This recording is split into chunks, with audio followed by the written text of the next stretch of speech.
tukutangirira omurebi witu wa TV West na munongo w'amakuru AGACENCWIRE aho kuturebera hona eco ni kintu cyo mutana abo kubaho kwitu nabo buhagizi wanyu abasiramu mwena umuyangari yona nimbatangirira na no kubakurisia abo kweze ekisibo cya Ramadhan euro 13 tukabitera hansi nimbajanti Eid Mubarak takabara lahu minna wa minkum.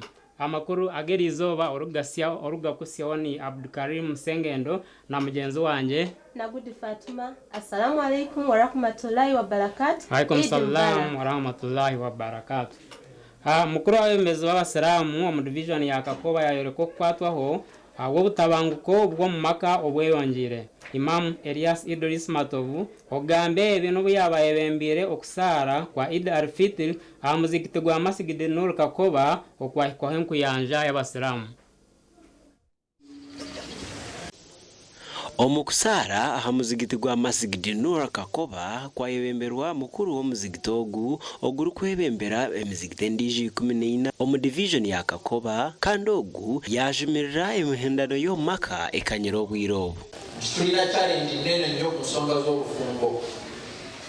Wallahi buli mwezi nfuna abantu payers oba tuziyita marriage couples nga 3-5 nga bonna balese ensonga naye nga baagala kwawukana.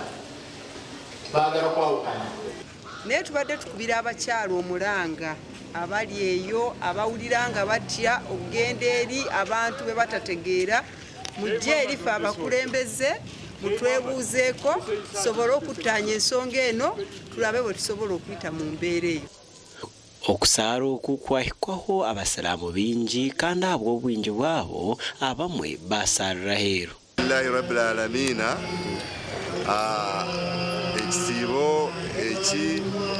Ekisibo ekibire kirungi munonga kibire mu baraka abantu basadakire abantu barisa abantu emmere ngambwenu tukitezereke buli omwe aho birori okusiba tukatusabira hanga kwemwe kikusinga bulungi.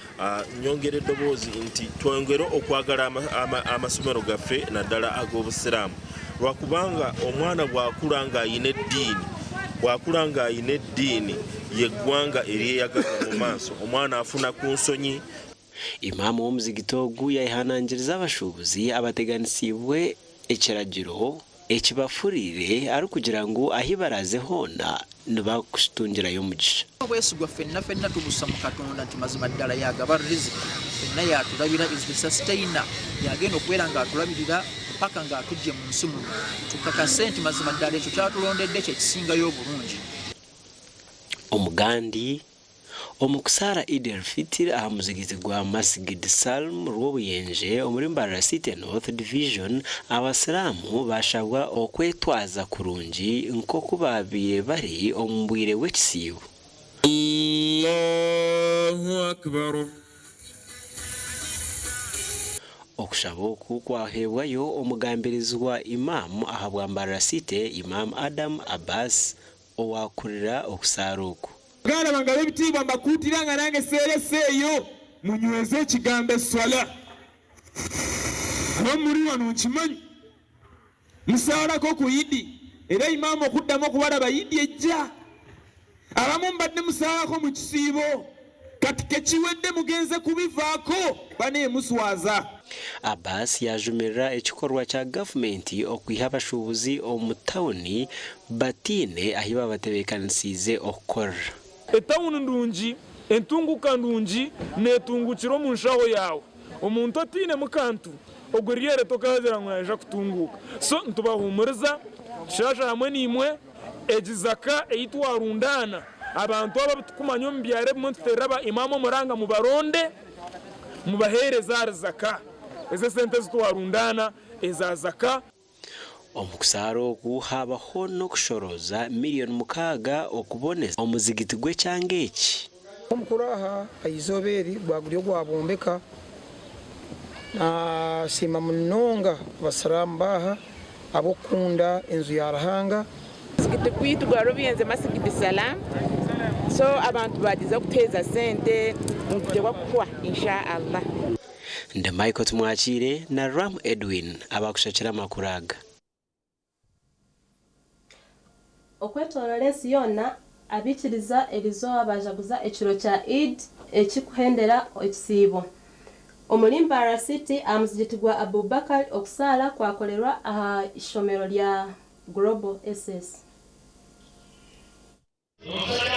Okusala kwa ibemberwa district kadho wambara Sheikh Abdallah Mukwaya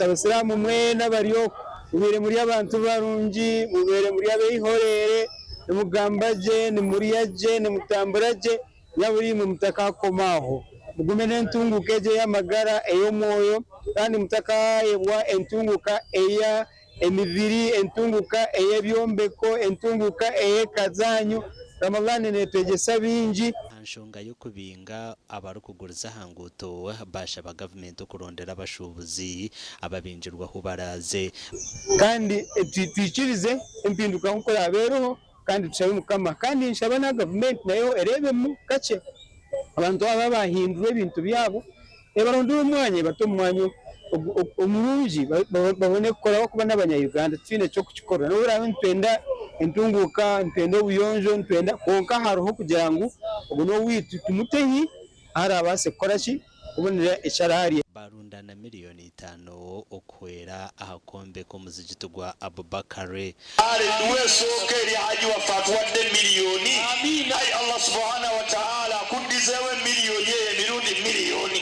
Allahumma kugondera abakulembeze abaduba Allah okubira ddala government yaffe okubira ddala president tuberenga tugondera government eriko bwetubanga twagala Allah berenga tuwamu emikisa tugondere n'abakulembeze mu saidi yaffe y'obuyisiramu ndi enkuyanja y'abasilamu abo muzigito gwa Ikira erizo bacera kweshuka hacaye cya ishomero rya Uganda Matters Primary School aho mu rurembo rwambara nabo kusara Idar Fitri aba bashabwo kweyonzero kore birunzi ngo kubatwire no bakorombwire bw'ekisibo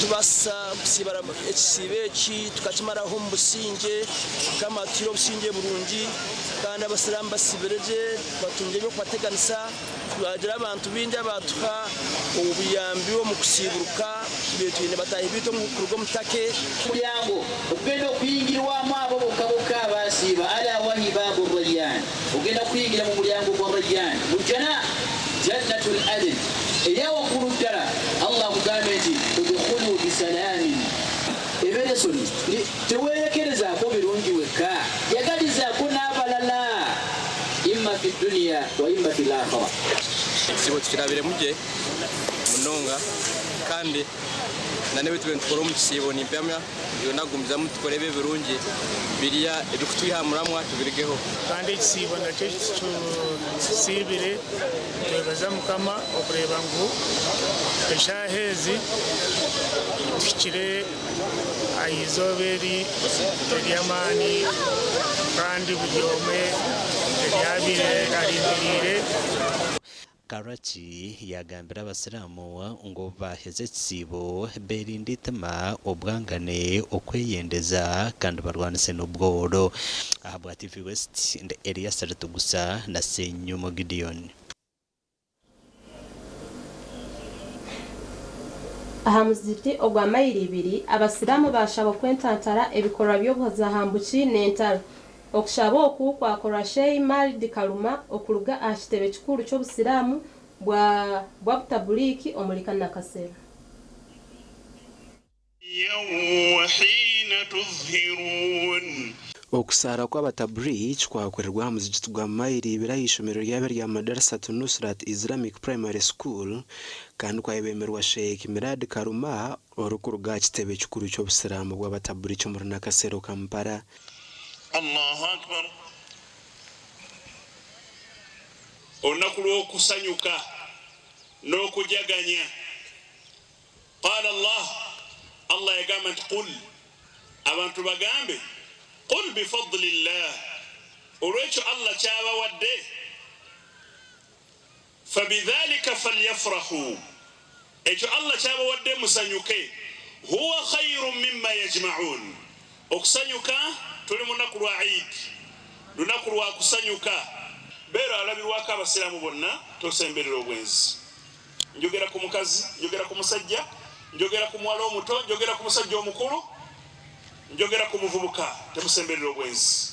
Sheikh Karuma yahiga abasiramu okwehara okwegita mu bibiina bw'eddiini bwingi obutarikwikirizibwa mu ddiini y'obusiraamu. Abantu bakubiriza okubeera nga beewala okubeera nti beegatta mu bigurupu ebitayinza kubanga bibafuula ab'obuvunaanyizibwa. Mashallah tabarakallah. Allah subhanahu wa ta'ala tumusaba abasiraamu abawo bulungi era bamazeko idi yaabwe mu mbeera ennungi inshallah. Sheikh Ahmed Senyange amiri w'abatabri cyo mu Burengero rw'Izooba yashaba government okutaho program zo kubinga obworo ezitari mu kushashura amagoba. Awe cyo ngera ku kwanangiza abasiramu na himuri tukwatanise tukorera hamwe kandi turenda government byo kugamba nituzumbemu tukore imirimo y'abahanga kandi government iri kubine imayiti. Umugandi amuzikito gwa Nyamitanga Sheikh Hashim Bashir nuwe yayebembera kusara Eid al-Fitr kandi yatabarusya abasiramu abo kwikari Eid y'omwaka ogu. Allahu akbar Allahu akbar. Era nti mwolesa essanyu ku mitima gyammwe ne ku byenyi byammwe ne ku bantu bammwe. Lwaki Allah tutegeeza mu Qur'an ati kul bifadlillahi wa birahmatihi fabidhalika falyafrahu. Bannayo omuntu yenna asaanye okuba nti Allah subhanahu wa ta'ala ekyengera kyonna ky'amuwadde ky'abamutuusizaako alaga essanyu, wabula ate tolina kubeera ng'olaga kunyolwa ate nga Allah akuwadde ekyengera. Yabashaba okuzaguza Eid n'obujunaanizibwa kandi batwaze nk'oku babiri nibatwaza omu bwire bwa Ramadan. Allahu akbar Allahu akbar Allahu akbar. Mazima okusanyuka okw'amazima hiya farhatu bi ta'atillah, kwe kusanyuka okulima okutya Allah subhanahu wa ta'ala. Bangi nnyo babadde mu Ramadan nga bali nga be basibye olunaku olwaleero bagenda kubeera nga bava wano n'okubeera nti bamaze okubeera nti bafuna ekyemisana kyabwe ate babeere nga basanyukira mu haramu. Ngenda kusiima abasiraamu boona aba basize kusiiba ekisiibo eki. Ekyo ekisiibo n'ekyomugisha nikyereetera abantu kugira emico emirungi. Kusiiba abasiraamu tebatukyeriire bantuyamba konka ebyo tubikukoma mu kisiibo tugumizemu tubikore na n'ekisiibo kyahwa tugumizemu emico egyo niyo mico y'obusiraamu. Inda Aidan Bataringa ya na Fred Turiachara Kabango. Umakura gandi abasiramu ba Ruhimbo omuri Kabingo isingiro bahigwa guma bahamira hadini no kuyarabya kurungi obutosha okushaboku kwahebwayo Minister Dr. Bright Rwamarama obuyaba nasara hamuzigiti gwa Ruhimbo omuri isingiro North. Lieutenant Colonel Dr. Bright Rwamarama owayetabo mu kusara hamuzigito gwa Ruhimbo yashaba abasiramu okwerabya kurungi na nokukora kurungi obutosha. Sumwe n'abakyala bakwatiyanga izo president bakana bamusima abukungura omugendo gw'abakyala konka ekikuru munongo mu kutungura yahamizabirija kusara oku government yehireyo okuhagira amadini na nokutungura projects zabo. Kaito ba yenaremu tuzireba nkapata nazi ombyentunguru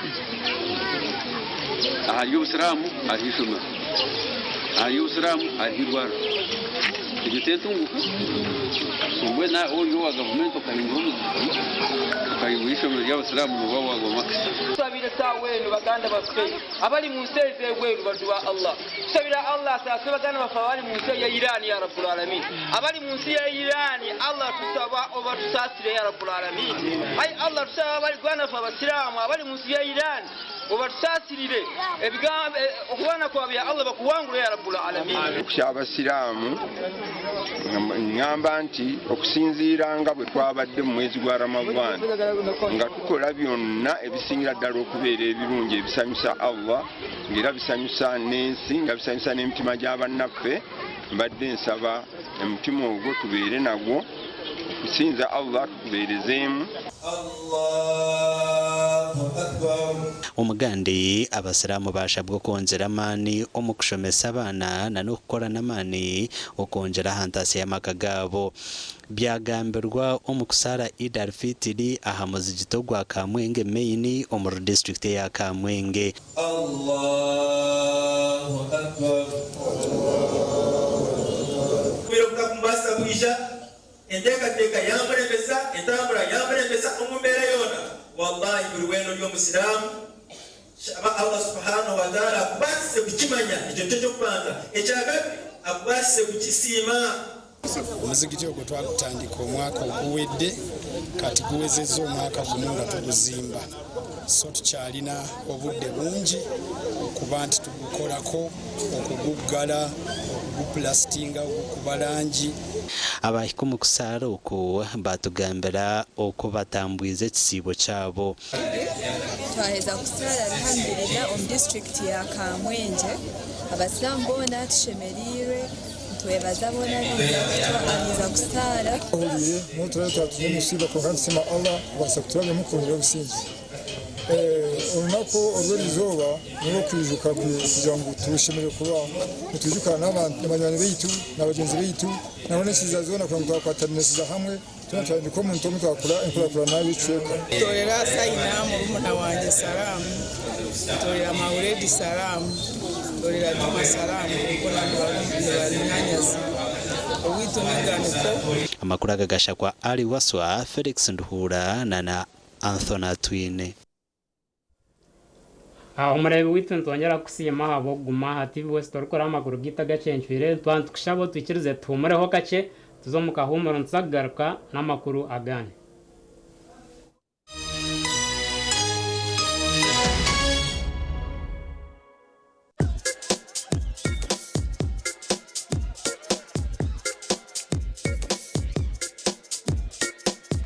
Are you in panic? Or you're afraid to make a move? Don't worry. With Kazire Red Tonic, you will put her in red moments. And with Kazire Power Tonic, you have your game powered. Enjoy Kazire Red Tonic and Kazire Power Tonic, the natural organic products. Kazire Power Tonic, made from nettle tea, ginger, grapes, and honey. Kazire Red Tonic, made from watermelon, pumpkin, grapes, and honey. Power your game and ignite her happiness.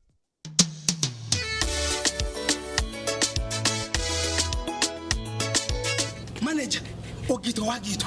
Ko kama tumuchidara, kama takajiremu. MC takiziri.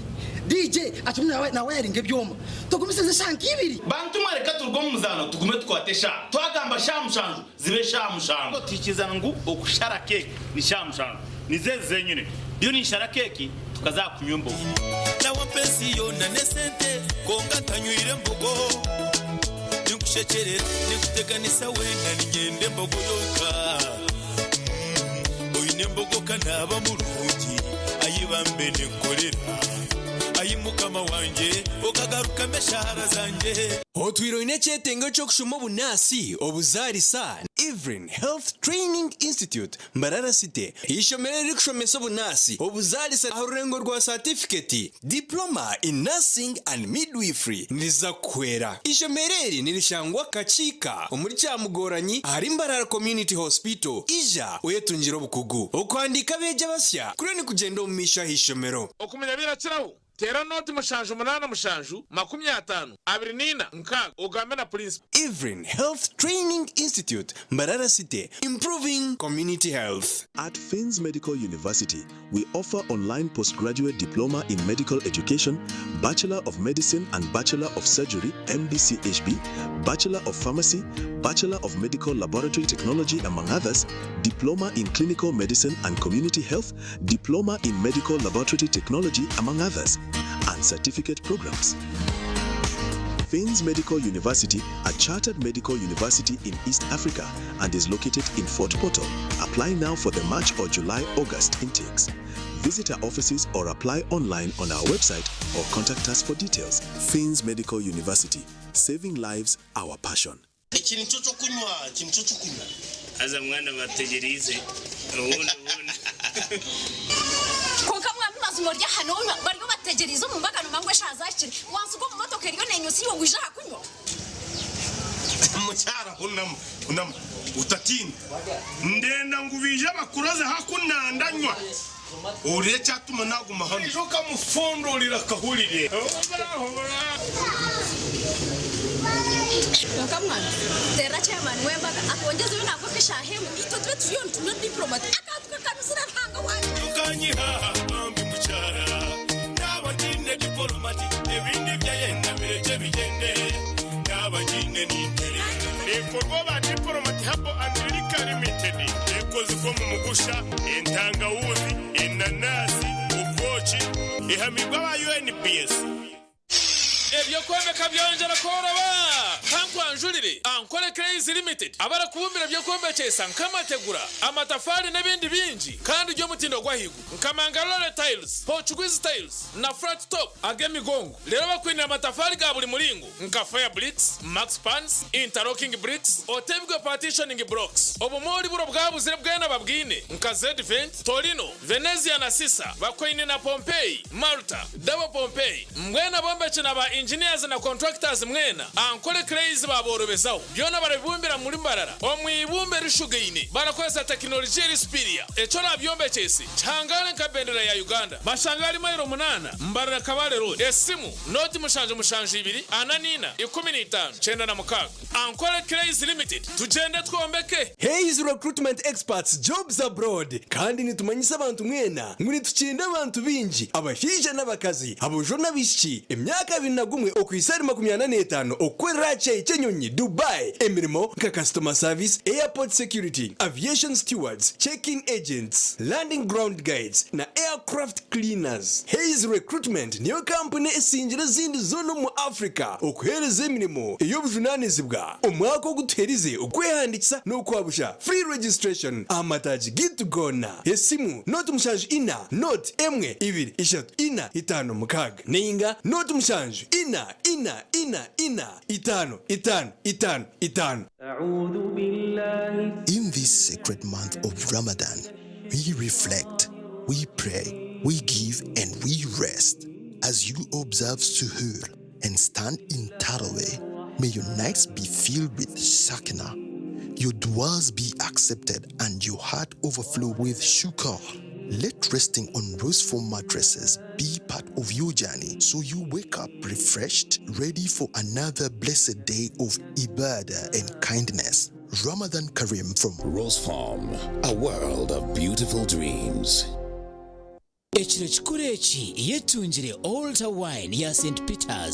Peter's Altar Wine ekozirwa mu mizabibu yonka kandi tebekanisibwe kurungi kukozesibwa mu maramizo. St. Peter's Altar Wine neyo mutindo murungi kandi ekozirwe ahabwawe nanye. St. Peter's Altar Wine nekorwa aba Red Star Wines kandi neshangwa mu maduka gono mu ihanga ryona. Okumanya berukiraho tera note mushanju 2 mukaga note ina 5 narishi note mushanju 2 mukaga mushanju 5 ina emwe.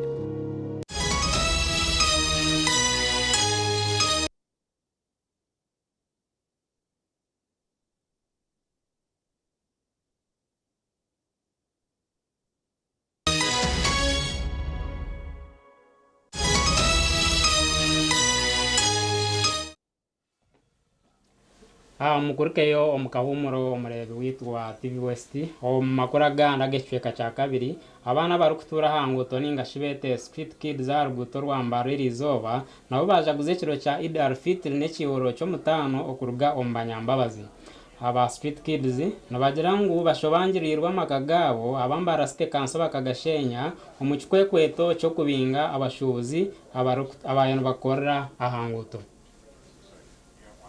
Erizuba gabaga ry'amashemererwa muri ba street kids aho mu rurembo rwambara ubwe barukujaguza Eid al-Fitr ba street kids aba bagashure cihuro cyo mutano okurwa mu banyambabazi imbarara already shahezi ine mugeto zikika 32 muri imbarara yona ine geto zikika 32 konka zono kubaho ati already ni mureba ngwe mpinduka hinduka yabaho shahezi tubine ibakuza ebizo bibahenzire ubu mumukureba inabamire nibakora mu bazarire mu abana kandi bakoramu konkati kuba bihenzire bona bana tubina hoko nimbareba abatu bo bana bonka bitwine twareta aba abo kugira ngo wiza kubase kutusupportinga nibo yanayenda bonka omurimbarara yona ntisi abana rukaga 19 ba street kids aba abamwe ebyo kurya byabanza kubategana so kubirya ahabwo kumanyire chikomando na zagama na nebindi bitokoza bwonko ebarukozesa buri zuba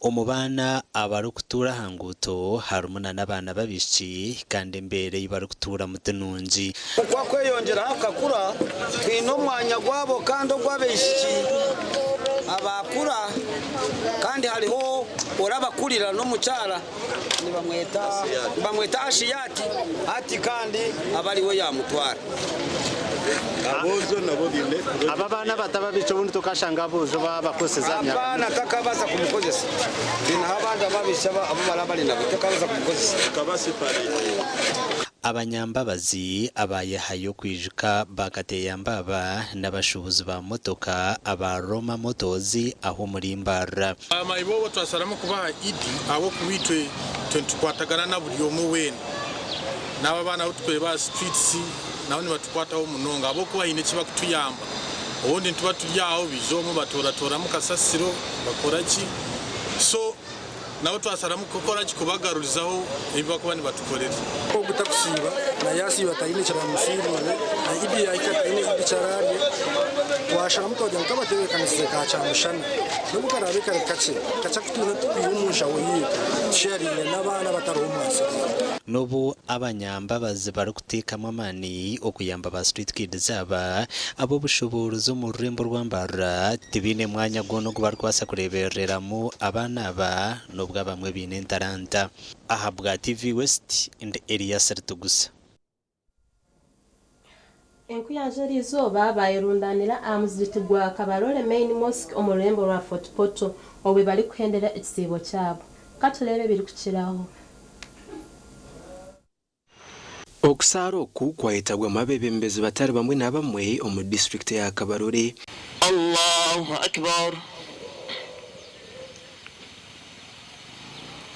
Allahu akbar kutunga akasume n'abana baitu mubayire numurora amakuru ne mukutu kasumukano twere twondero mwana wo bwisiki yeyisire wakaba nagera ratungo bonero 20 points musini ya 6 kyonka yatungo bonero 19 ya yeyit hatiye kinicholeka haro umwana ntatungire muntu wo kusobore kizibuke tatungire muntu wo kumuhumuza kandi abana bayitu bayinge bararangira hano turozera abana mu masomero aro wa P7 aro wa senior kasatu n'undi bakeyita hati ni insabo tugenda mbwebembeze buno reka twatanize kuyonza urubuga rwitu rusano muzigiti gwanyu hako ndikiswaza kuturuka muzigiti ukaturuka hali ukatanga ibintu bindi. Allahu akbar okusara kwa bemberwa district cars ahabwatoro mozere mu district Abdul Hakim kandi mu butumwa bwe yashaba abasiramu kusasirana no kushabira myanyero mu butabanguko na munongi hangari ya Iran nizam tusima Allah tabarak wa taala hanu Afrika tibikahikiraho mu Uganda baitu twine kwatirwa abantu obusinge twine kubakwatirwa embabazi habokuba bayingi mulibo abakugenderamo kandi tibali mwaba abantu abansemerire kubane bagenderamo sahazano twine kwatuwe kisa hali aba abantu bona twine kwatuwe kisa bebembezi baitu ahanshonga y'abashubuza babingirwa hanguto Hakimu yabashaba butajera bebembezi kinaga ngo abo kuba nabo babiri nubakuratira amateka wadduha wallayli idha saja ma wadda'aka rabbuka wama qala baitu tutakitwara pasono ngwa bantu mbenda kutkora kinna kino nangwa amateka gakarugira kemu hairuguru bano mbagezaho gateka mu nkora tubakwatirwe kisa habokuba mwabo ali mu bagenzi banyu ali mu abazaire banyu abakuteka aga amateka mu nkora umugandi abasalamu mu district ya Ssengendo bahigwa kutina Allah ubwo barukora telebiya rukuragira Allahu akbar byagamba mu kusara Idul Fitr omutawuni ya Ssengendo ayaj'alahu makhraja ogweno waratina Allah naja kumteraho uturukiro mumbera zona obazigumangene nsanazita obwiro bora amara notina Allah subhanahu wa ta'ala Allah naja kuteraho uturukiro naja kuteraho kwangwirwa mbomezi bwawe hona nabwo abasalamu basha bukugumiza muno basare swari 5 ngokora hane rukuragira Allahu akbar abo kuba muzimu sanze zikuoleka ati Allah ikiriza kusiba kwawe kusigana nokole milime yo bayinokora mwezi gwa Ramadhani baito bora rugaho mayo kozire khasara nabi sallallahu alayhi wasallam akatugamba 5 salawatin katabahunna Allahu ala al-ibad Allah akatuhandika hiyo swala 5 mubulikiro na nyamusana oine kuba nozisara ezo kiziro kutesa kuona manyisa abasiramu ngenda tuheyo kusaka kondere ebiragiro by'abasiramu kondere ebiragiro by'edini Sheikh Muhammad Yusuf or district kaza habwa Ssengendo mu butumwa bwe yasha babasiramu kwatanasa no kunda bebembezi babo gasha kwa Jonan tusingwire hamwe na Daniel Bingana Omumakora gandi abasiramu muri Ibanda bashabwo kusigara bine micwenke y'ibabire bine omukisibo okushaboku waheweyo Sheikh Yusuf Karure district kaz wa Ibanda district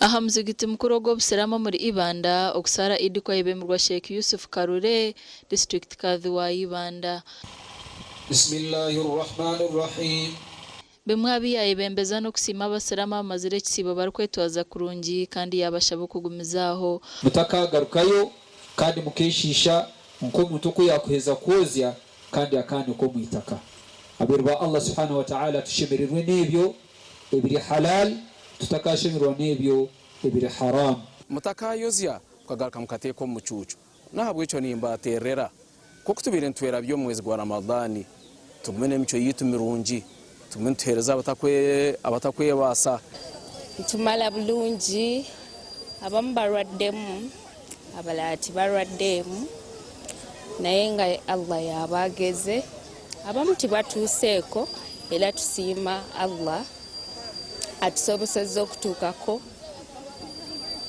lwakisaki omugandi makuru abasiramu muzigiti gwa birimbi meino muri kizinda na mashonga cyamungo muri Bushenyi bahigwa butashemerwa bakarenge mugora hizo bari ya Idi Allahu akbar omuchama natwakiryo mu public tubase kutina Allah subhanahu wa ta'ala abantu bingi twakiryo mu public abantu twereka ngo alhamdulillah tudya bicheza tukigaruka mu chama bwikiza ziteka rubazo tugaruka mu mbera zitenkade so fattaqullah tutine Allah subhanahu wa ta'ala sirran wa alaniya omuchama natwakiryo mu bantu abandi tudyo mu rwizuye tubase kutina Allah subhanahu wa ta'ala ekisane kitungire mu kisibo tubende twatanisa tubende twatogwire tubende sasirana tugumizemo n'emitwalize mirungi yitu egire kandi okwebaza urangaha tuyihire tutakayebwa izobe nyenda kwiga abasiramu mwena ngo mujaguze kurungi mutata nemitwe mutazumbushambani mutazumukushisha mugume n'imico y'imbemwe no mu kisibo abo muzigiti gwa mashongo mu kusara birukangira bashomesa ba mashonga Muslim Primary School no staff quarters twingo bashomesa tujya heru ubona bako bine residence zo munda so zima struggle zero guteka staff quarters zina zimara miliyoni 25 Turetire ntandika ho ishomereri wegisidini y'obusiramu tukareba mu district ya Bushenyi mostire nko mugombara jamuhunga basanga tukabati n'imishomeri ya gisidini y'obusiramu kandi kinayiga hana yikusasirana kundana kandi nashimirwa akibona ababasa kusara ideje terera abasiramu bageze bitu kamwe nubwo muganda abo kuba ishomerere tutandikira nyumaje n'isomero tutamaze rubwire buringwa konka tubintu twata kamwe mbena tugizere huru twagira ngo tongere muka speed isomero ryitu rubase kutoruka kukira hire amakuru agasha kwa Timothy Mushabe na Ben Muhoz umugandi abasiramu mu rubirizi bayahanangizirwa kwejumbera umukora kutungura amakagabo byagambira umukusara kweri izoba amuzigiti gwa Rugenda muri rubirizi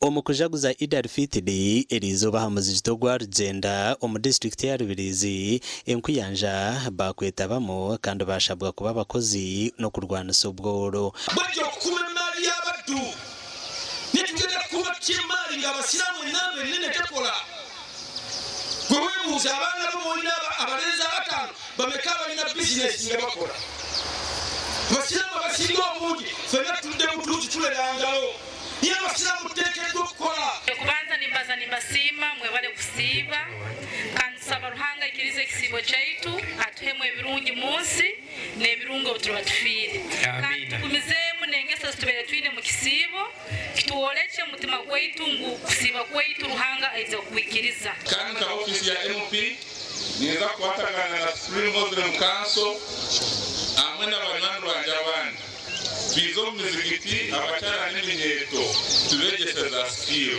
abahona bashabwa kujaguza Idi omu bujunanizibwa etwaza cyo mu kisiibo eki tugumizemu tukuhereze dini y'obusiramu ekitiinisa ekyo abaana barukura babarebereho nga naabo kwenda kujoyininga obusiramu mwongere kubakundisa. Assalamu alaikum wa rahmatullah. Omumakuru agandi abasiramu bahigwa kujaguza Idi omuringo gutari kushisha amakuru na n'ekitiinisa ky'ekisiibo okushaba oku kwahebwayo Sheikh Muhammad Yunus Chubuka District Council wa Kyegegwa omukusara hamuzito gwa Kyegegwa main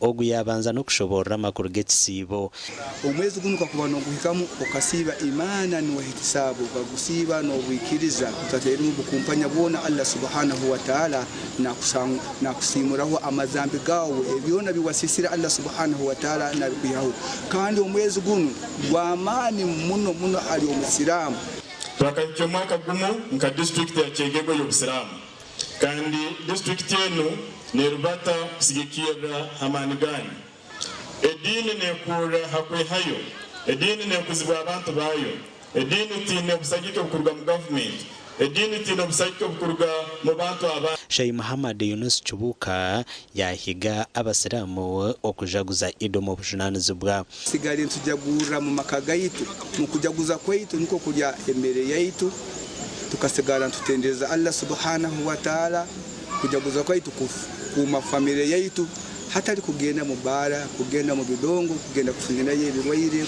nabo tugenda maiso kusaba Allah atacyamya shaitani atagaruka kucyamya imitima yaitu haima yokuterekera tubaira maramallah habo kuba nitusaba muno tutunge rahma imbabazi zikurate mala Allah subhanahu wa ta'ala tuika nisima ala subhanahu wa ta'ala abo tubasiste kisibo kibere kitanguhi abebera yo munaku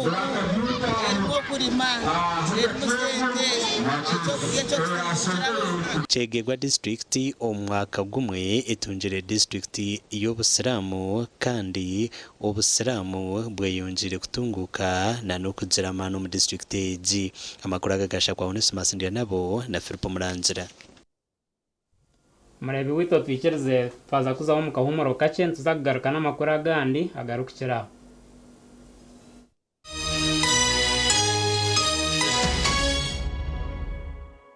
Reka nkwanjurira Ibanda Secondary School n'ishomero ry'abojo erukushangwa Kagongo Division Ibanda Municipality rirya hamusingwe Kereziya kandi ryebemberwa abanyadini aba Brothers of Christian Instruction nitwebembezo kutina Ruhanga okubaje kwa beji ebyo bwegese ni class ya higuru kandi ombye mzano tino rukutwingana nitsima abazire abeji abegesa n'abebembezi bishomereri abokora kurunje bigezo ebyihanga buri mwaka okwika harurengo rw'ihanga ombye mzano nka football, volleyball, chess na basketball kandi bakaikana harurengo rwa East Africa ombya debate nitsima old boys ahabo kukunda no kuhagira ishomero bakatombekere cyayi cyo murembe kandi ntubakira habwe byemzano yabo eri kuza kuhendera ishomere birabiro na kimwe kwa kasha 2026 turiyo ntitebekanisa kujaguza emyaka nkaga kwihishomere ritandika ronchi nebiri 12 omukwa mukaga 2026 katochi eri no bunuzi bwayo katochi katochi kerya mutindo katochi okurugera izoba abantu banje tibarigaruka kugire nakwa ha mutima byaguma binamashemererwa ahabwo kuba natongoze cyo kunywa kisya ecya katochi mugume munywecho katochi no bunuzi bwayo katochi kerya mutindo katochi ine chama chayo muhuje katochi yerya mutindo katochi alcoholic drink inuzire kandi terkuleta hangover nekogwa bakabiri Foods and Beverages Company Limited otaka ikize myaka 18 otanywaho hati mchara wanje mwami numanya abana nabagaruka yahishomero kandi ibintu bikiri kubi aha bwashota kutwara icweka cha fiza yishomero rya junior rireza motoka tukazishashura bwanyuma mwami wanje abo acita kushashura ntukozesa momo naho tukutungira umugisha gwo kwangura school fees zo mwaka gwona nebindi konka nabona basakusha baroni ya fizi obwe n'amashomero agacejumbira muri basa kwangura school van namazuma singura school fees yo mwaka gwona nebindi binji tunga binji ahabwa momo na van yishomero abo kwejumbiramo no basa no kushabaroni ya school fees echawe nyiga star emwe mukagitano star munana noti hash ninga koresa momo app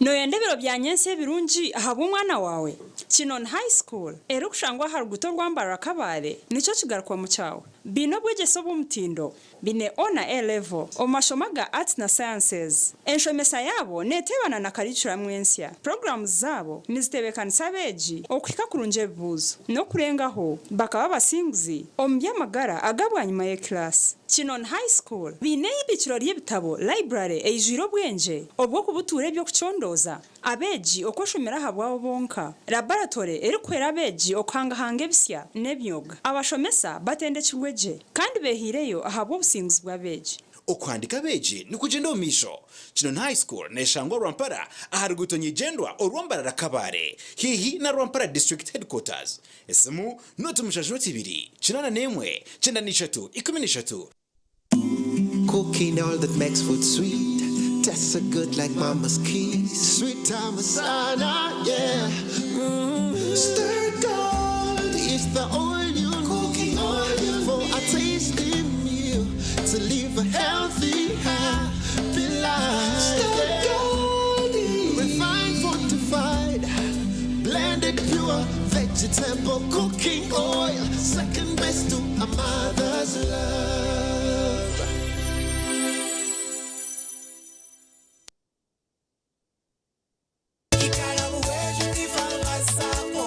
igabu yanyambaho upfuna capital yakora mobile money actually they gave me like 3.5 million izindi ninkozesa nagura amasumu nahaboneza umwanya mwe nigabe igintu gisima kwanga niyo banka yitu ino muri Kagarama yonka tubitine banka yona kongakurga yija nanye nayemerira abantu bingi abintu biri mu banko bakatunga kasente netu yambati kushubura nkito bashubuzi umwazi utwara kasente ka ukabikaho maboko kabiko munju abantu bingi abashubuzi bya agriculture igarabu weju tifa masako igabu eziro kwera omukutungwere ntasiya yawe shanje butare chamuhunga bushenyi district ningoma tajigitaga weju na kanunka branches omuri buheju district na Kagarama branch omuri Kagarama town council ntungamo district tera noti mushanje munana mukaga noti 13 noti 2 Rwashamire Vocational Institute itendekero ry'amashomo ga business na technical studies international diploma human resource management, public administration, guidance and counseling, computer science and English IT, records management, accounting and finance, business management, journalism, tourism, building construction, electrical installation, mechanics, plumbing hamwe na gandi minji. Amashomaga gona ngabuzubwa ebitongore nka UBTEB, DIT hamwe na Makerere University. Rwashamire Vocational Institute twine in service, pre-service hamwe na short courses netushangwa Rwashamire Town Council aharuguto rwantunga mu rukunjiri kandi kwehandikisa nukugendo misho tera inamba zesimu 0 mushanju 2 mwenda mukaga mwenda 0 5 nemwe Mommy? Yes? At school, everyone crunching. Nange kumulimu nga nkola. When I'm watching my kazanyo. Anti ku highway nga mvuga. Sisumagire ekyo shuwa. Honey, mwana muwe. Get your favorite packet of Psalms from a shop or supermarket near you and crunch. Get yourself a packet of Psalms and start crunching. Psalms, taste the difference.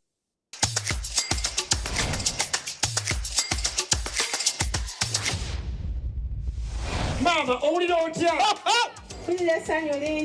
Banange MTN tata omwana ogenda mugambako oba wali wano taliwo sente zembadde ngenda okusasula ku school fees z'omukulu zigenda kunyambako okuweerera batoobe abalala ababiri MTN mama ngenkoledde kinene ngasinga omumaamu sirijjerabira obulamu bwange bwonna ngenda kusibira kusasula school fees nyiga *165 *880 sasula school fees ngokozesa momo school funds masoma tugenda zigaba osobola okwewola waliwo school fees loan genda ofune loani oba otalinawo sente ozisasule mu bbanga mpola obulamu butamulenga buli koona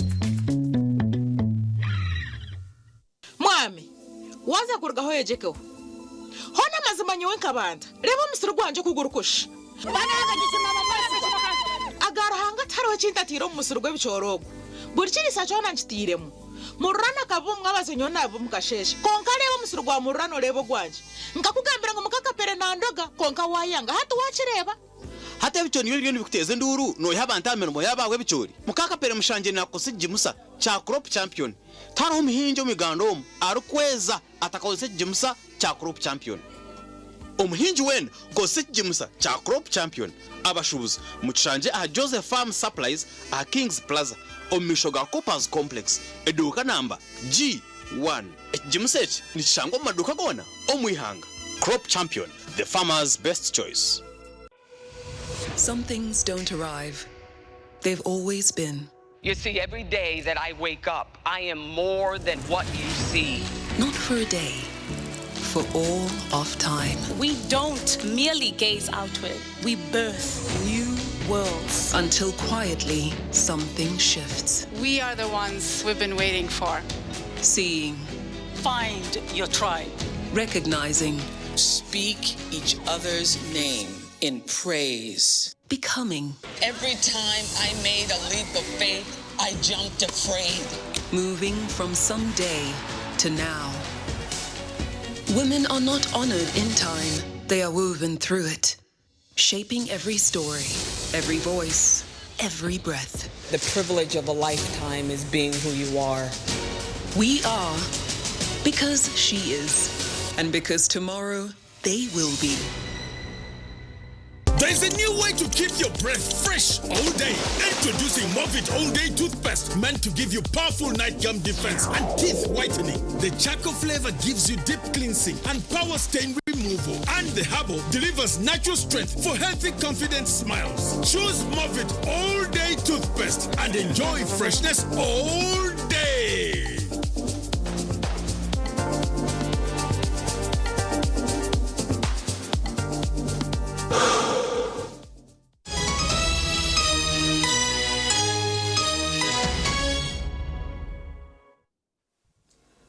Kuruka yo mukahumuro omumakuru agandi district kazo wa Bunyoro mozire mu district Sheikh Rajab Mugenyi yayiga abasiramu kujaguza ekiro kya Eid al-Fitr barukora tereberagero by'edini na government okurinda obusinge abashaki bitu kabatwago kukira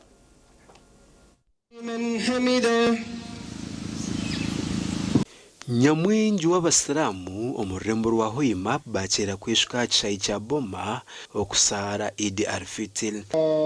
Allahu Akbar. Sheikh Rajab Mugenyi or district kazi wa Bunyoro wayembera kutuba yashaba abasiramu kujaguza mu businge no kuraterebera by'edini hamwe na government. Amaruhango kwaiso musomere n'abamanyisa nti qul bi fadlillah gamba abantu awebisembu mukamaruhanga bakolere wa birahmati nembabaza mukamaruhanga nyamwingi fabidhalika wayafrahu boleke ngonzi no kusemerwa wa khairu mimma yajma'un.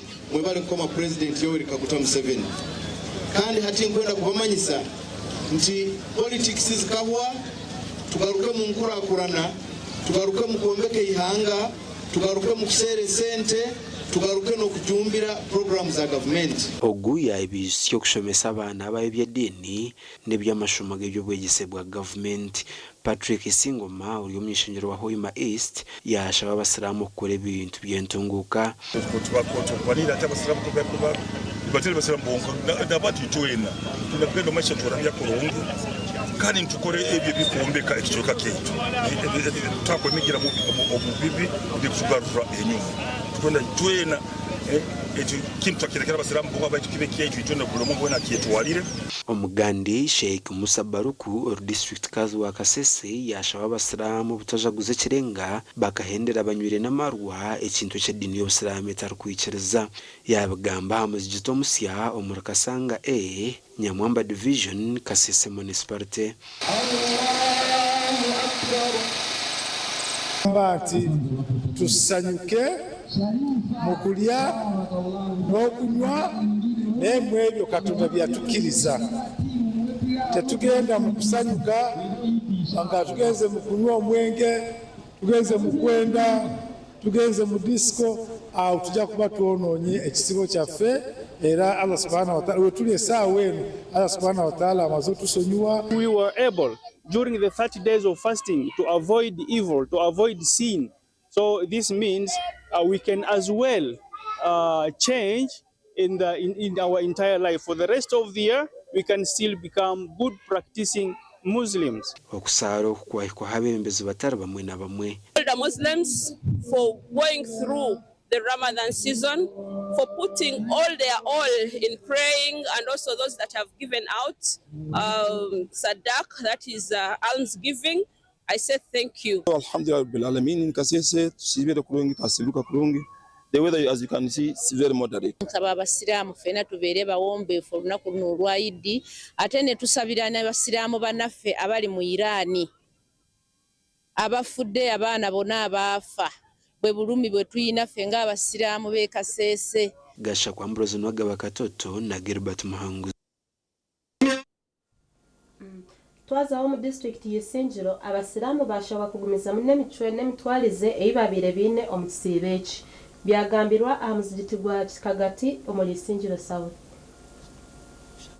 Ngo bagume ngo kubabire bari omu kisiibo kwakorwa Sheikh Musa wa Rukaga obuyaba nayegesa omukusara aha muzigiti gwa Kagate Town Council omuli Ssengero South. Okusara oku kwayitabwamu na Lilia Noteraho ohereze kusinga entebe y'obo munyishengero kazi awa Ssengero district. Allahu Akbar. Allahu Akbar. Sale swalazo tano runaku ngo mwanadamu ne bwakulinya ko bulinyi wallahi ngo mugamba ana swaima mazimanze nsibye bandu ba Allah tabaraka wa taala tusigalenga batu bade tweyisanga tuli mu shahru Ramadan. Yenda kusimo kwegesa kweri izoba no manyo kwegesa burdini yona yanegesa nchendo kutaho umutima yona taho umutima abo kwegesa kwa kujangu abasiramu okumutuire mu ine mitwe mirunjo mu kisibo mu rukwerinda ebintu bebe kubasa kubateha omukoyibwa mugumenu kwe mwaba nangwa no bwekisibo cyakwa. Oguhona yashaba abasiramu obutetaba omeze mibi nko kunywa marwa obwa maraya okuriya ebitokoza bonko hamwe nebindi. Nkubiriza omwoyo gwamwe n'ogwange tubeera abakiriza era ku lunaku lw'enkomerero oluvannyuma lwakati wallahi tugenda kusinkana omutonzi waffe. Mwene nkashabire abebembezi abanyadini mureke tube cyo kurebera nico cyanje manyisa ngo tube cyo kurebera oryo munyadini bo munyadini oryo wa politics korebira ibyo. Omugandi eminyeto abari mu dini y'Obusiramu bashabwa okukunda dini yabo no kugitaho umutima bakamanya emigenzo yayo. Okushabo kukwahebwa yo district kadhe wa Rukunji Sheikh Abdul Marai Kayore byaruhanga omukusara okwa Eid al-Fitr aha muzigiti omuhango ogwa district ya Rukunji. Eminyeto yona himuri nimwe namba mpango konka mbuziro mizigiti tukubareba mubuzire ombintu byentunguka mubuzire umukushoma nabeshengereza mugaruke twine program iyo kunga eminyeto tukabashomesa na nino mukabasa kweyungira umukombeka umusilamu shekayo kona yayihanangiriza abasilamu ogumiza mu n'emico emirungi nk'ibabire bine omusibeke utakajya ntekisibo bucyahwa ate mico mirungi waza kuteka apana haro abatwire basibire abitwagambaho nabo ari nchimanyisa wenda kweza kanga ala ekitirinze cyakwenda okumuhereze okumushabe byo kwenda wayine imano muniwe muraza sara n'ekintu kikuru munongo okusiiba nikitunga mwempera ninkiranke cy'amani kwa tanisa abantu tonsibuka twena twaturi hamwe twatagine gasha kwa Ruth Nwamanya na Dan Basibi kuri kayo Fatuma omukisibo twenda tugambire tukwendera amakuru gitu omukutuba yeri izoba wayaga muki kurugira akusara kweri izoba omu ide yeri izoba nabasa kwegamu kugira ngo bamasheki batwegesangu tugume ntwerabya je ngo kututwire ntwerabya omukisibo kandi hamwe na no kwehanangiriza abantu obutewa ebiro mukaga ebya sitati kandi hineki echo basize kwegamu omukisibo cyeri izoba echo mwakogo ecyafaye cyangwa kikuza kunguma mu mutwe no kugira ngo amadini gona yitwe y'obusiramu na nedine zikwikiruzo mu Kristo tukatana ko kusiba izoba rumwe kandi okurigirira abacyondozana bagira ngo echo kikabaho after 30 years kandi nkizagaruka kibaho after 30 years so bagenzi bita bakiyonu basiba ntwenda kubendeza orugendo rungi mukumara ekisibo cyanyu amakuru gitugeriza ntuzagahenderera aha wabanaga kusiyaho Abdulkarim Ssengendo na mugenzi wanje Nagudi Fatimah murare kurungi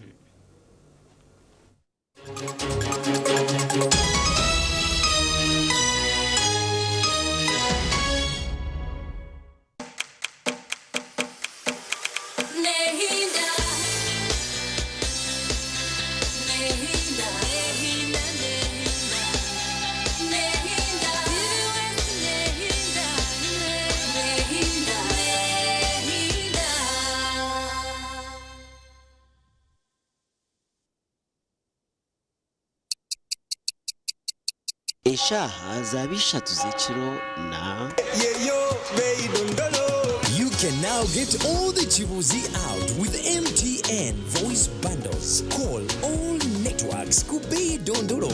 Buy a 25-minute voice bundle for only 1,000 or buy any daily voice bundle of your choice. Dial *100 *21# and select daily or use the My MTN app.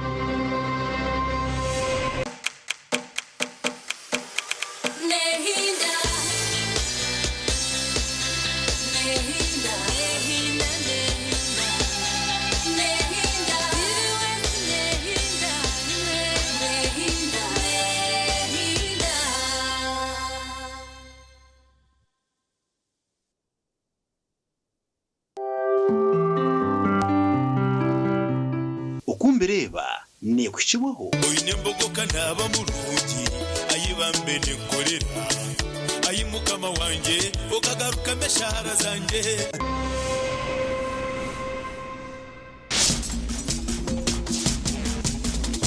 Yes, konkimano mbereba mata mwebare program eje twireho hatembogo etutire musente nyingi munonga embogo mujinywe iwaura no genda ogumondonde abo kwati wa mbatambure cyo ako bajango gitware tokadisya fotopoto tokadisya mubende tokadisya kabana akabantu bagire bati mbajinyo kandi bakujikora tona ntama bemilinzi abakujikora ntubamanyi yes nabwe cyo ekintu kino tugamba ticukugesinga abantu barigirekara moja nowe mugende munywe mbogo mbogo kumbucha embogo mixture buri muntu we najinywe akaneza kutereza obeji yes ebyo kupipa mbonye na pipa buri mwazyo endware zimwe ushanga umuntu ariyo naza kuronda panado ushanga umuntu ariyo naza kuronda mbazo gomushwiza nebyarureta bimanye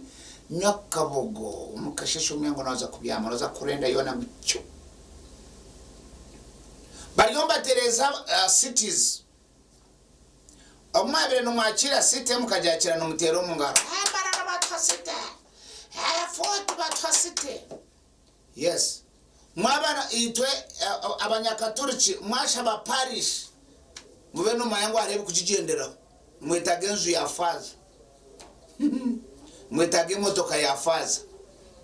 So reka kusaba parish ukatekateka bachi basabe sente twali kana senza unasema motoka ntukigende no faza ariyo naisha imotimu kuza kuja mtwaza kutonga kitambo cha msomo kasheshe etwabaje twatunga faza naende motoka faza naende naenda nechikari abokwa ni faza twende obusaba dikoni toba kustayo obusaba dikoni ndo obusaba dikoni saba dikoni tavuga gari saba dikoni naende motoka kandi akatari akamotoka ngaka speed naende motoka saba dikoni naende saya badikoni aenda abakozi babiri wanyetegereza. Yes, sabadikoni enjara bazwa sabadikoni arenzo ya Reverend arwazwenzo ya Reverend arenzo mburs ubwo sabadikoni wanyetegereza nabwecho are heavy interu kwija nanachi na nebo mwayachira topaza bya ntonde DSC bishop na arare nabwecho mukakira city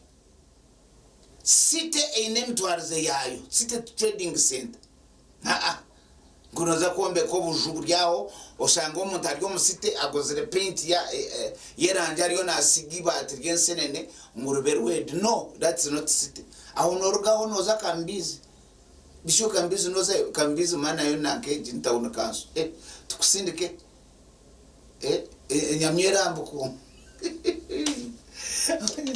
wanyetegereza nabwecho oyinokoronda kumanya ngo site yiza hinebe kujigendera ari cyo bakwita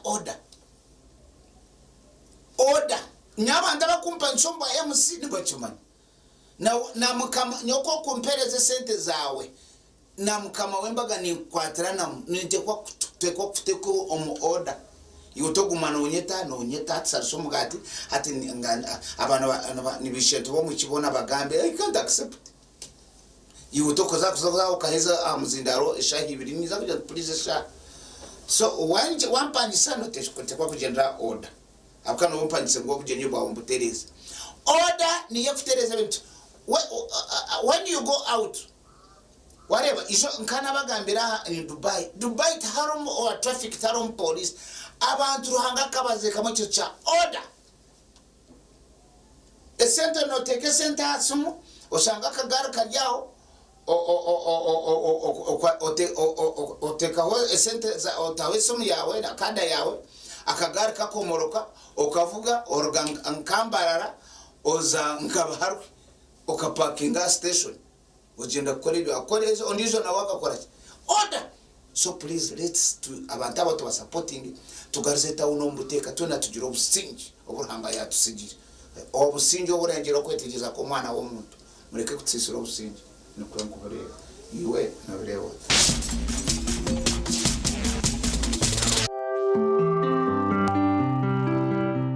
okumbireba yaba ni kukibuho oyine mbogoka naba mulungi ayibambe nekorera ayimukama wanje okagaruka meshara zanje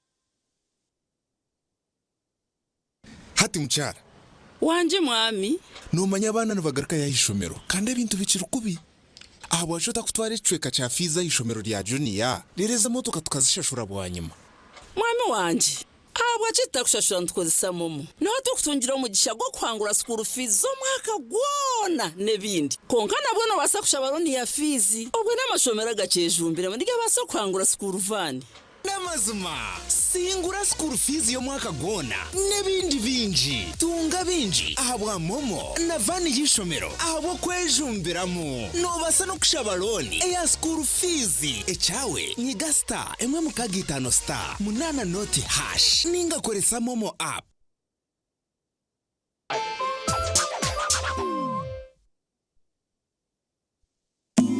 Cooking all that makes food sweet. Tastes so good like mama's keys. Sweet Tamasana, yeah.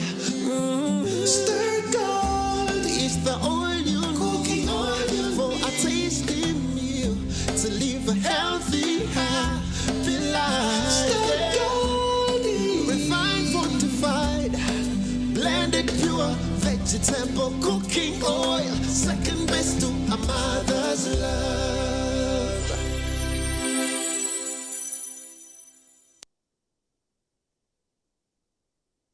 Olina omutwe oguluma, emimiro egiruma, ebinywa, amannyo oba omusujja. Waliwo Kiramo Plus. Kiramo Plus lw'amaanyi ku bulumi n'okuyamba ku mbuto eziruma. Asangibwa mu maduuka agatunda eddagala wonna mu ggwanga. Kiramo Plus takkirizibwa baana abali wansi w'emyaka 12. Obulumi bwe bweyongera, genda olabe omusawo.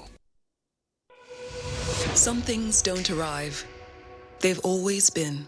You see, every day that I wake up, I am more than what you see. Not for a day. For all of time. We don't merely gaze outward, we birth new worlds. Until quietly, something shifts. We are the ones we've been waiting for. Seeing. Find your tribe. Recognizing. Speak each other's name in praise. Becoming. Every time I made a leap of faith, I jumped afraid. Moving from someday to now. Women are not honored in time. They are woven through it, shaping every story, every voice, every breath. The privilege of a lifetime is being who you are. We are because she is, and because tomorrow they will be. Looking sharp has never been this easy.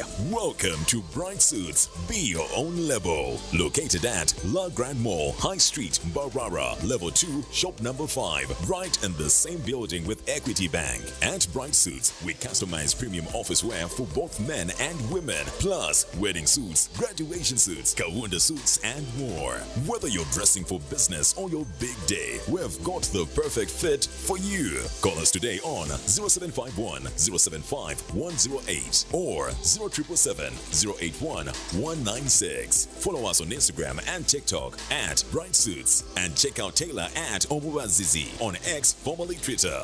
Bright Suits, be your own label.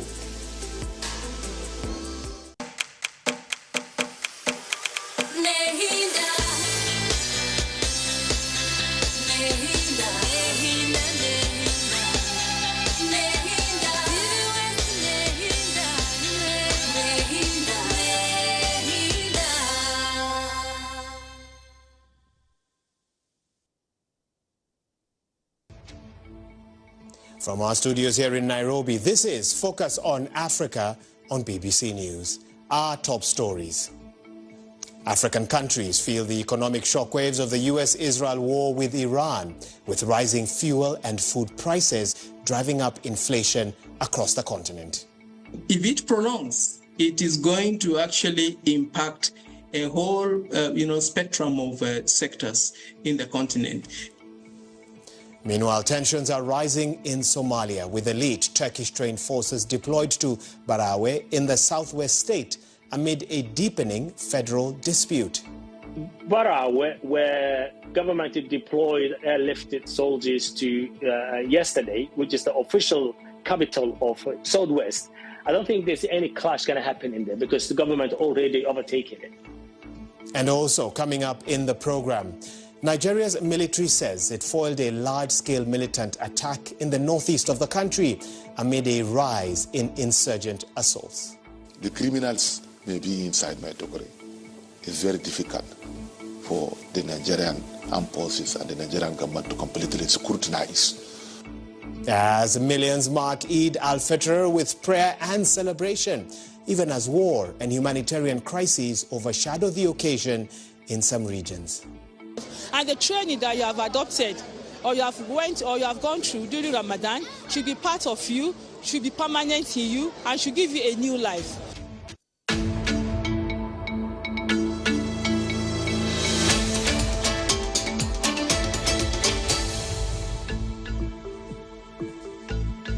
Welcome to the program. Thank you for your time, as always. This is Focus on Africa. I'm Wahiga Mwaura. Now, it's day 21 of the US-Israel war with Iran. 3 weeks in, this conflict is sending shockwaves thousands of miles away, with oil prices soaring and the cost of basic commodities rising across vulnerable nations. Energy facilities have been hit in tit-for-tat strikes, disrupting oil and fertilizer shipments and driving global prices higher. European powers and Japan have pledged to help stabilize markets and ensure safe passage through the Strait of Hormuz. But with no end in sight, fears of a global oil shock are mounting. Developing countries still recovering from the COVID pandemic and the Ukraine war now face renewed economic strain. Ethiopia has ordered fuel suppliers to prioritize security institutions. In Zimbabwe, petrol prices have jumped nearly 40% since January. Egypt's energy import bill has more than doubled. Now, the ripple effect is being felt by households across the continent. For example, in Somalia, some families say that they are struggling to put food on the table as costs rise. I'm a motorbike driver. As you can see, fuel prices have skyrocketed due to the war in Iran. A few weeks ago, prices were low and stable, but now we're in trouble. After the American war on Iran, fuel prices went up. People's purchasing power seems to have declined. We feel that the market is not good. However, we place our trust in Allah. Now, some Africans who had been working in Iran have been forced to flee, leaving their jobs and way of life behind in search of safety. Hussein Hassan is a Kenyan journalist who's been working in Tehran but has now been left with no choice but to leave. He tells us about the mental toll the war has taken on him. It was so close. Everything was shaky. It was like some sort of earthquake because there are fighter jets hovering over our heads. Then a few seconds later, we started hearing explosions all over. So everyone was confused because it was so abrupt. Up until this point, I feel, I don't know, so much confused. I don't know. I keep doubting myself if I'm speaking the right thing. I think I need some psychological check or something, because ever since that time, I've been having this second guessing myself. I have these fears, maybe some, even when you hear some, just even a tire burst, you think it's another missile landing or some explosion or something.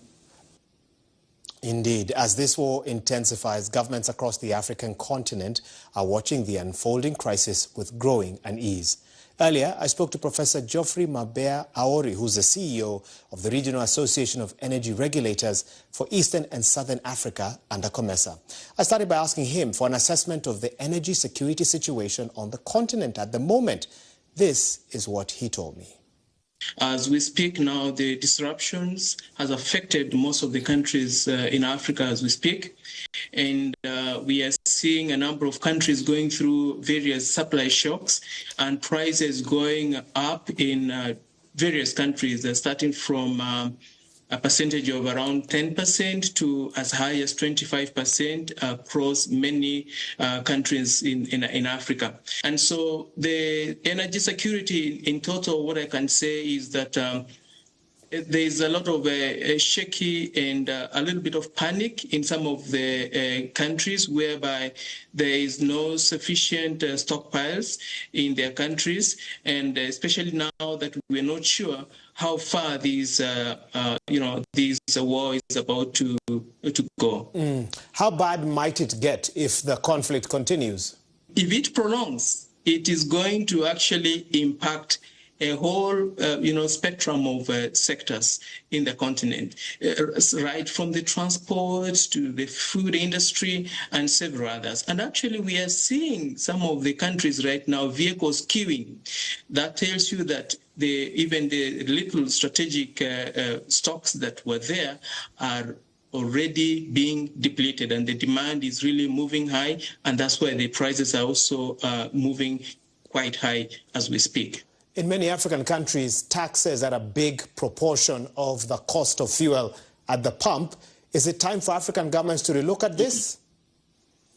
Definitely, yes. It's very important. In fact, this is the right time. It's an opportune moment for the African continent to rethink and re-strategize on how they are going to, adopt and also come up with the new strategies for the energy security in the continent. This is the right time. They need to look at the existing, refineries, existing strategic reserves that we have, and how we can be able to exploit them, but also on the element of the tax and the issues of subsidies. In fact, this is one of the key things where government has to decide whether to basically make a pass-through cost or maybe introduce the subsidy that will be able to, to cushion on some of the issues. But it's a gray area because you really have to balance, because even as we look at the, what is currently going on, even those countries that have got these subsidies are being depleted as we speak. Already there's very little wiggle room for the average African consumer. We've seen protests across various African countries over the last 3 years because of the cost of living. I mean, is there any further room, to tax consumers, or is there any further room to raise these prices when African nationals are saying that the cost of living already on the continent is quite high? In the short term, we don't see any reverse of these prices. But in the medium term, we are likely to see the impact again after the war has stopped and the opening of the strait is realized. We are likely to see that. Now, what the impact will be in most of the countries is that the increase will be gradual, and it will impact in most of the product. But again, the element of subsidy at this point will be critical. Elsewhere now, the Somali federal government yesterday deployed hundreds of Turkish-trained forces to the coastal town of Barawe in Lower Shabelle, a day after denying involvement in clashes in nearby towns amid rising tensions with Southwest Regional State. Now, the troops from an elite unit are part of the first batch of 1,100 soldiers which landed at the Barawe airport on Thursday, raising fears of clashes with regional forces. The deployment follows Southwest State's suspension of cooperation with the federal government and the blocking of a planned visit by the Federal Parliament Speaker, Aden Mohamed Noor, also known as Madobe. Tensions escalated after the Southwest State leader rejected the newly amended constitution, insisting that he only recognizes the 2012 provisional law. Now, Southwest is not the only regional state at odds with Mogadishu. Disputes with Puntland and Jubaland highlight broader federal tensions over autonomy and the control of resources, and a change of the constitution extending the mandate of President Hassan Sheikh Mohamud. Well, earlier on, I spoke to Abdisalam Guled, who's a security analyst from Somalia, who gave me his assessment of where these rising tensions could potentially lead to. It is a potential of conflict. And I think there is no need for government to deploy Barawe